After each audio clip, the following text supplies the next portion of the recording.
टिळकांमधील निडरपणा आणि स्वाभिमान कसा होता तो आपल्याला दिसला. आता आपण त्यांच्या जीवनाविषयी विद्यार्थ्यांच्या भाषणांमधून जाणून घेऊया. पहिल्यांदा येईल नितीन विठोबा धनगर.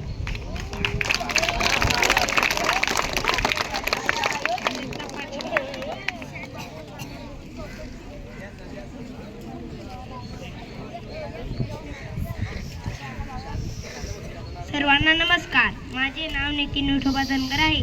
मी इयत्ता 5वीत शिकतो. सन्माननीय व्यासपीठावर विराजमान झालेले अध्यक्ष, वंदनीय पूज्य गुरुजन वर्ग, उपस्थित असलेले मित्र आणि मैत्रिणींनो, सर्वप्रथम सर्वांना लोकमान्य टिळकांच्या पुण्यतिथीबद्दल खूप खूप शुभेच्छा. आज मी आपल्यासमोर लोकमान्य टिळक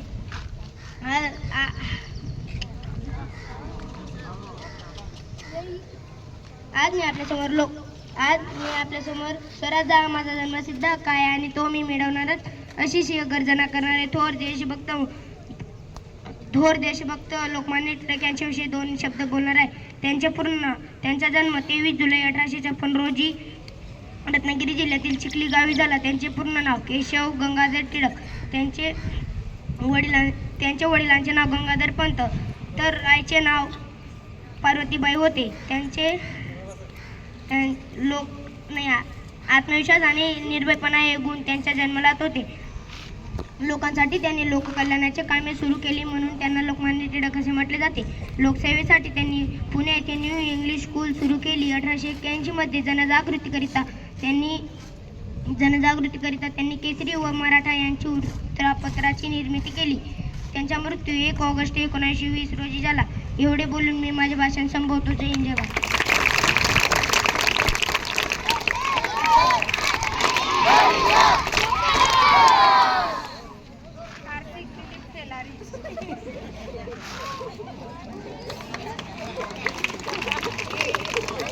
तर मित्रांनो, आज आपण या शाळेच्या पटांगणात कशाकरिता बसलो आहोत ते जर तुम्हाला माहितीच आहे.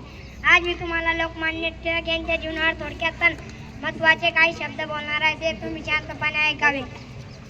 मालिक बघतो, नाटकाच्या माध्यमातून किंवा पुस्तक ग्रंथातून वाचत असतो की जेव्हा जेव्हा अन्याय व अत्याचार वाढत जातो, तेव्हा त्याला दूर करायला एक ना एक माणूस या पृथ्वीवर अवश्य जन्म घेतो. असाच एक क्रांतीसूर याचा जन्म महाराष्ट्राच्या रत्नागिरी जिल्ह्यात चिखली गावीमध्ये गंगाधर पंतांच्या घरात बाळ म्हणून जन्माला आले. लोकमान्य टिळक हे 1872व्या वर्षी 10वीची परीक्षा पास झाले. पुण्याच्या डेक्कन कॉलेजात प्रवेश घेतला. याच कॉलेजात BA व LLB झाले. परंतु मित्रांनो, आपल्या देशाला इंग्रजांच्या तावडीतून कधी सुटले त्यांच्या मनाला सतत भेडसावत होते. म्हणून त्यांनी स्वातंत्र्य चळवळीत भाग घेतला. 24 जून 1908 रोजी टिळकांवर देशद्रोहाचा खटला भरला व त्यांना 6 वर्ष म्हणलेला. एवढे बोलून मी माझे भाषण संपवतो. जय हिंद, जय भारत.